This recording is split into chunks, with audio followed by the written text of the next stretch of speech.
श्रीराम जय जय राम। श्रीराम जय जय राम। श्रीराम जय जय राम। 2. மந்தரை போட்ட தடை. ராமரின் பட்டாபிஷேக அறிவிப்புச் செய்தி கேட்டு பலவிதமான வாத்தியங்கள் முழங்கின. அயோத்தியா நகரத்தில் ஆனந்த அதிசயத்தை வர்ணித்து மாளாது. அனைவரும் பரதன் வருகையை எதிர்பார்க்கின்றனர். அவரும் விரைவில் வந்துவிடுவார், கண்பெற்ற பயன் பெறுவார் என்று ஒருவருக்கொருவர் கூறிக்கொண்டிருந்தனர். கடை வீதிகள், சாலைகள், வீடுகள், சந்துகள், நார்ச்சந்திகள், எங்கு பார்த்தாலும் ஆண் பெண்கள் தமக்குள் பேசிக்கொள்கிறார்கள். நாளைக்கு நல்ல வேளை எப்பொழுது? தெய்வம் எப்பொழுது நம் விருப்பத்தை நிறைவேற்றப் போகிறது? எப்பொழுது ராமன் சீதையுடன் தங்க சிம்மாசனத்தில் ஜம்மென்று வீற்றிருப்பார்? நமது மனோரதம் எப்போது நிறைவேறும்? நாளை பொழுது எப்பொழுது விடியுமோ? இவ்வாறு இங்கு எல்லோரும் இப்படி பேசிக்கொண்டிருக்க, அங்கே தேவர்கள் தடை எப்படி போடலாம் என்று சூழ்ச்சி செய்கின்றனர். தேவர்களுக்கு அயோத்தி நடப்பு ஒத்து வரவில்லை. திருடனுக்கு நிலவுள்ள இரவு பிடிக்காது. சரஸ்வதியை அழைத்து தேவர்கள் மீண்டும் மீண்டும் கால்களில் விழுந்து விண்ணப்பம் செய்கின்றனர். அம்மா, நமக்கு ஏற்பட்டிருக்கிற பெரிய விபத்தை பாருங்கள். ராமன் ராஜ்யத்தை துறந்து வனம் செல்ல வேண்டும். அப்பொழுதுதான் தேவர்கள் காரியம் ஈடேறும். அப்படியே செய்யுங்கள். தேவர்கள் விண்ணப்பம் கேட்டு சரஸ்வதி தேவி பரிதவித்து நின்று கொண்டே இருந்தாள்.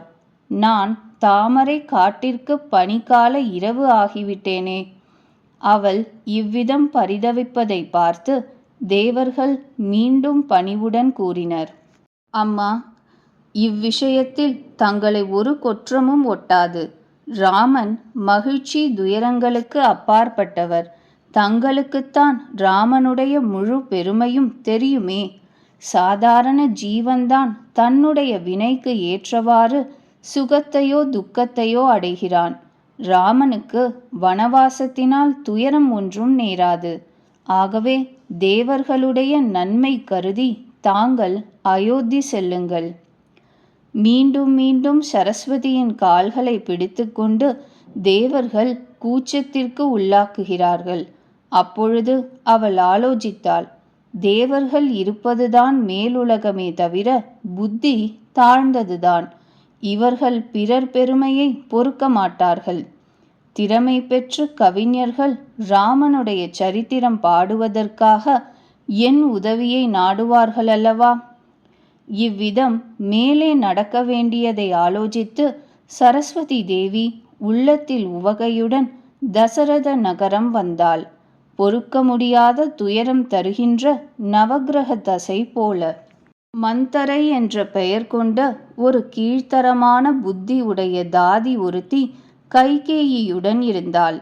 இழிவு கூடையாக அவள் புத்தியை பேதலிக்கச் செய்துவிட்டு சரஸ்வதி தேவி அவ்விடமிருந்து அகன்றாள்.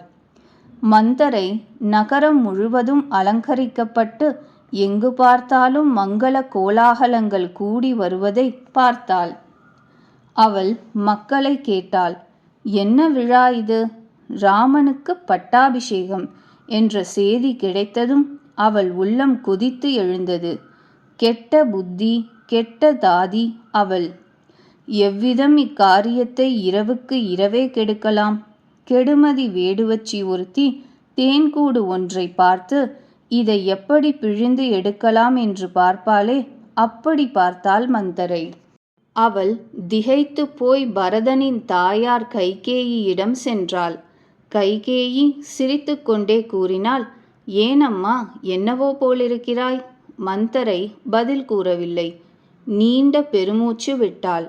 பெண்களுக்கே உரிய கண்ணீர் வெள்ளத்தை பெருக்கினாள். ராணி சிரித்து கொண்டே கூறினாள், அடே அப்பா, நீ என்ன பேச்சு பேசுவாய்? என் மனது கூறுகிறது, லக்ஷ்மணன் உனக்கு ஏதோ பாடம் கற்பித்து விட்டான். அப்பொழுதும் அந்த மகா பாவியான தாதி ஒன்றும் பேசவில்லை. சாரை பாம்பு சீறுவது போல நீண்ட பெருமூச்சு விட்டாள். ராணி பயந்து போய் கேட்டாள், அடி, ஏன் பேச மாட்டேன் என்கிறாய்? ராமன், அரசர் லக்ஷ்மணன், பரதன், சத்ருக்னன் எல்லோரும் நலம்தானே? இதை கேட்டு மந்தரையின் உள்ளத்தில் பெரு வேதனை உண்டாயிற்று. அம்மா, நமக்கு யார் நல்ல வழி காட்டப் போகிறார்கள்? எந்த பலம் பெற்று நான் மேலே பேசுவேன்? ராமனை தவிர இன்று யாருக்கு நலம் உண்டு? அவனுக்கு அரசர் இளவரசு பட்டம் கொடுக்கிறாரே. இன்று விதி கோசலைக்கு மிகவும் தாட்சிண்யப்பட்டு விட்டது. இதை பார்த்து அவள் உள்ளத்தில் கர்வம் தலைக்கேறிவிட்டது. அடங்கவில்லை. நீ நேரே போய் அந்த அழகையெல்லாம் ஏன் பார்க்கக்கூடாது?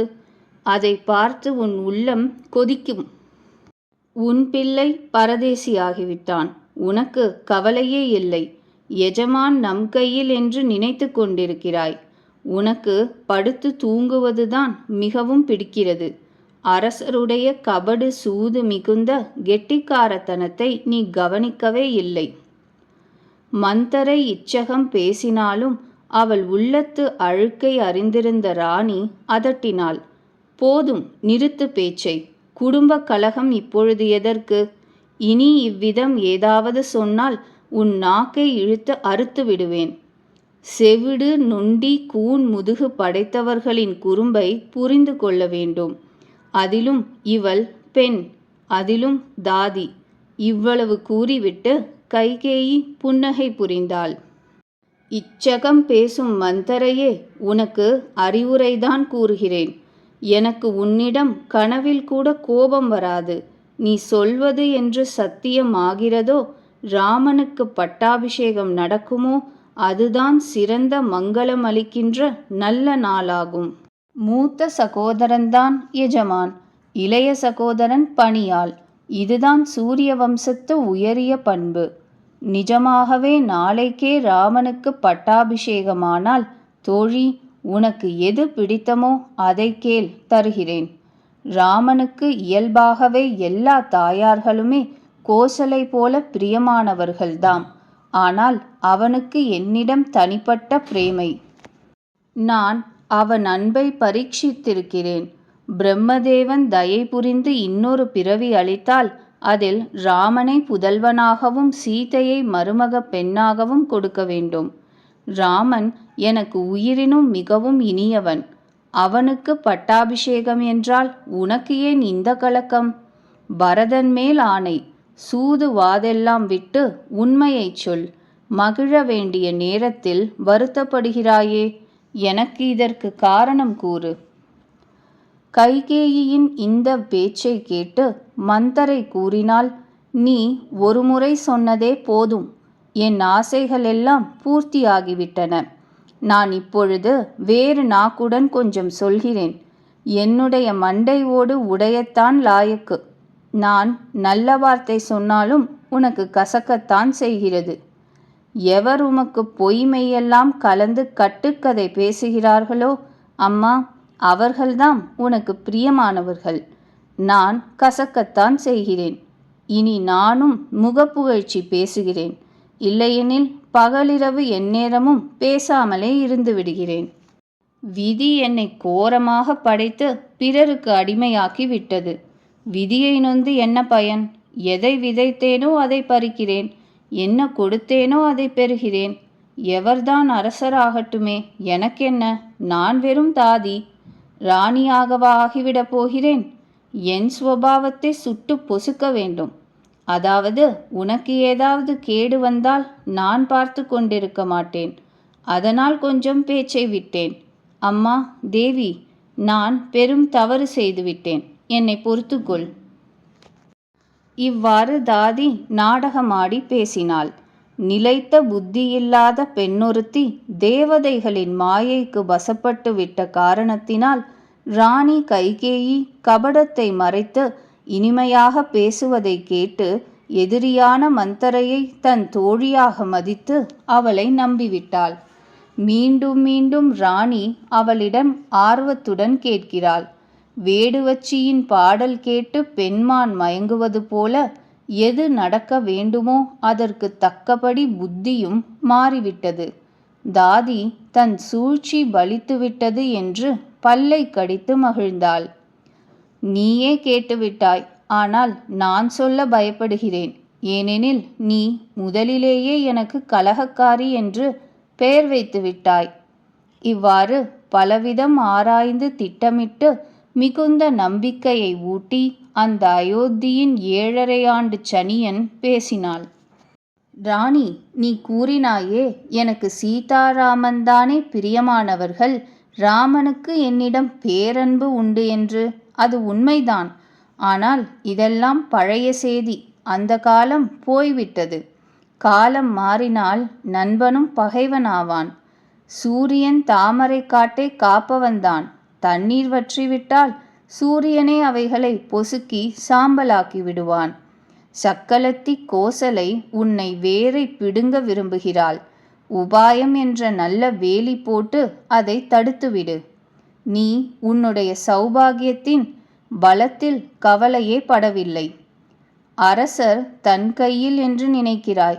ஆனால் அரசர் மனதில் சூது, பேச்சில் இனிப்பு. நீயோ அப்பாவி, நேர்மையான சுபாவமுடையவள். ராமனின் தாயார் மகா கெட்டிக்காரி, ஆழ்மையுள்ளவள். அவள் தருணம் பார்த்து தன் காரியத்தை சாதித்து கொண்டாள். அரசரோ பரதனை மாமன் வீட்டிற்கு அனுப்பிவிட்டார். அதிலிருந்தே இது ராமன் தாயாரின் சூழ்ச்சி என்று தெரிந்து கொள். கோசலைக்கு தெரியும். எல்லா சக்களத்திகளும் எனக்கு நல்லபடியாகவே சேவை புரிகிறார்கள். பரதன் தாய் ஒருத்தி மட்டும் கணவன் தன் கையில் என்று இருமாப்பில் இருக்கிறாள். இதனாலேயே அம்மா, நீ கோசலை கைப்புண்ணாகவே இருக்கிறாய். அவள் சூது செய்வதில் கெட்டிக்காரி. ஆகவே அவள் என்ன நினைக்கிறாள் என்பது வெளியில் தெரிவதில்லை. அரசருக்கு உன்னிடம் தனிப்பட்ட பிரியமுண்டு. கோசலை சக்களத்தி மனப்பான்மையில் இதை காண பொறுக்கவில்லை. ஆகவே ஒரு சூழ்ச்சி செய்து அவள் அரசரை தன்வசப்படுத்தி பரதன் இல்லாத போது ராமனுக்கு பட்டாபிஷேகத்திற்கு முகூர்த்தம் நிச்சயித்து விட்டாள். ராமனுக்கு பட்டாபிஷேகம் நடக்கட்டும். இதுதானே நமது குலத்திற்கு உச்சிதம். இது எல்லோருக்கும் ஒப்புக்கொள்ளக்கூடியது. எனக்கும் மிகவும் நல்லதென தோன்றுகிறது. ஆனால் பின்னால் வரக்கூடியதை நினைத்தால் எனக்கு பயமாக இருக்கிறது. தெய்வம் உனக்கு விபரீதமாகி இதன் பயனை அவளுக்கே, கோசலைக்கே தரப்போகிறது. இவ்விதம் கோடிக்கணக்கான குயுக்திகளான சமாச்சாரங்களை கற்பித்து ஜோடித்து மந்தரை கைகேயிக்கு இல்லாததும் பொல்லாததும் புகட்டிவிட்டாள். அதேபோல நூற்றுக்கணக்கான சக்களத்தி கட்டுக்கதைகளையும் கூறி அவளிடம் விரோதம் வளரும்படி செய்தாள். வரப்போகும் நியதிக்கு வசமான கைகேயிக்கு இவற்றில் சிறிது சிறிதாக நம்பிக்கை ஏற்பட்டது. ராணி பிறகு சபதமிட்டு கேட்க ஆரம்பித்தாள். மந்தரை கூறினாள், என்னை கேட்பானேன்? உனக்கு இன்னும் தெரியவில்லையா? தனக்கு நல்லது கெட்டதை பற்றி பசு கூட அறியுமே. 15 நாட்கள் முழுவதும் சாமான்கள் சேர்ப்பதில் கழிந்துவிட்டன. உனக்கு சேதி இன்றுதான் என் மூலம் கிடைக்கிறது. நான் உன்னை அண்டி சாப்பிடுகிறேன், ஆடை உடுக்கிறேன். ஆகவே உண்மை சொல்வதில் எனக்கு ஒரு குற்றமும் வராது. நான் ஏதாவது கற்பனை பண்ணி பொய் சொன்னால் தெய்வம் என்னை தண்டிக்கட்டும். நாளைக்கு ராமனுக்கு பட்டாபிஷேகமாகிவிட்டால் விதி உன் விபத்துக்கு வித்து இட்டு விட்டது என்று பொருள். நான் இந்த செய்தியை அடிக்கோடிட்டு அழுத்தமாக கூறுகிறேன். ரோஷமுள்ளவளே, நீ பாலில் விழுந்த ஈ ஆகிவிட்டாய். அல்லது உன் பிள்ளையுடன் கூட கோசலைக்கு அடிமையாக இருந்தால் நீ இந்த வீட்டில் இருக்கலாம். வேறு வழியே கிடையாது. கத்ரு வினத்தைக்கு என்ன கொடுமை செய்தாலோ உனக்கு அதை கோசலை நிச்சயம் செய்வாள். பரதன் சிறையில் அடைபடுவான். லக்ஷ்மணன் ராமனுக்கு துணையாவான். முன்னொரு காலத்தில் கத்ருவும் வினத்தையும் சகோதரிகள். கஷ்யபருக்கு வாழ்க்கைப்பட்டவர்கள். கத்ருவின் குழந்தைகள்தான் சேஷன் முதலிய நாகங்கள். வினத்தை பிள்ளைகளுடன் கூடிய கத்ருவை கொடுமைப்படுத்தினாள்.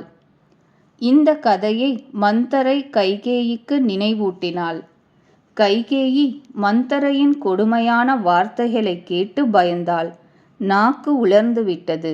ஒன்றும் பேச இயலவில்லை. உடலில் வியர்வை பெருகியது. வாழை மரம் போல நடுங்கினாள். அப்பொழுது மந்தரை தன் நாக்கை பல்லில் கடித்து கொண்டாள். எங்கே கைகேயிக்கு ஏதாவது திடீர் பயத்தினால் ஆபத்து வந்துவிடுமோ என பயந்தாள். பிறகு கபடமாக கோடி கதைகள் கூறி அவள் ராணியை தேற்றினாள். தைரியமாக இரு. கைகேயின் பாக்கியம் நொடித்துவிட்டது. அவளுக்கு சூழ்ச்சி பிடித்துவிட்டது. அவள் கொக்கை அன்னமென நினைத்து அவளை பாராட்ட ஆரம்பித்தாள். கைகேயி கூறினாள், மந்தரையே கேள், நீ சொல்வதெல்லாம் உண்மைதான். எனது வலது கண் துடித்து கொண்டிருக்கிறது. நான் அன்றாடம் இரவு கெட்ட கனவுகள் காணுகிறேன். என்னுடைய அறியாமையினால் உன்னிடம் சொல்லவில்லை. தோழி, என்ன செய்வேன்? எனக்கோ நேர்மையான சுபாவம். எனக்கு இடது வலது கூட தெரியாது. என் வாழ்க்கையில் நான் இன்று வரை எப்பொழுதும் யாருக்கும் கேடு செய்யவில்லை. ஆனால் என்ன பாபத்திற்காகவோ தெய்வம் ஒரே அடியாக எனக்கு பொறுக்க முடியாத துன்பத்தை தருகிறதோ? நான் பிறந்த வீடு சென்று பொழுதை கழித்தாலும் கழிப்பேன். நான் உயிருள்ளவரை சக்களத்திற்கு அடிமையாக மாட்டேன். தெய்வம் ஒருவனை பகைவன் பொறுப்பில் வைத்துவிட்டால் அவன் வாழ்வதை விட சாவதே மேல். ராணி பலவாறு சோர்வு குரலில் பேசினாள். கூனியான மந்தரை அதை கேட்டு பெண்மைக்கே உரிய வலையை வீசினாள். ஏன் இப்படி மனதில் சோர்வடைந்து பேசுகிறாய்? உன்னுடைய சுகமும் எல்லா பாக்கியமும் ஒவ்வொரு நாளும் 2 மடங்கு பெருகப் போகிறது. உனக்கு யார் கெடுதி நினைக்கிறார்களோ அவள்தான் கேடுகளை பல மடங்கு பெறுவாள். எஜமானியம்மா, நான் எப்பொழுது இந்த கெட்ட செய்தி கேட்டேனோ அது முதல் எனக்கு பகலில் பசிப்பதில்லை, இரவு தூக்கம் வருவதில்லை. நான் ஜோதிடர்களிடம் கேட்டேன். அவர்கள் கோடு போட்டு பார்த்து ஜாதகம் கணித்து அடிக்கோடிட்டு கூறினார்கள். பரதன் அரசாள்வான், இது சத்தியம். ரோஷமுள்ளவளே, நீ செய்வதானால் நான் ஒரு உபாயம் கூறுகிறேன். இன்றும் அரசர்தான் உனக்கு கட்டுப்பட்டு இருக்கிறாரே. கைகேயி கூறினாள். கைகேயி சொல்லில் வரப்போகும் கேடு தானாக வந்தது. நீ சொன்னால் நான் கிணற்றில் கூட விழுவேன். பிள்ளையையும் கணவரையும் கூட விட்டு விடுவேன். நான் படும் பெரும் துயரத்தை பார்த்து நீ என் மேன்மை கருதி ஒன்று சொன்னால் அதை நான் செய்யாமல் இருப்பேனா?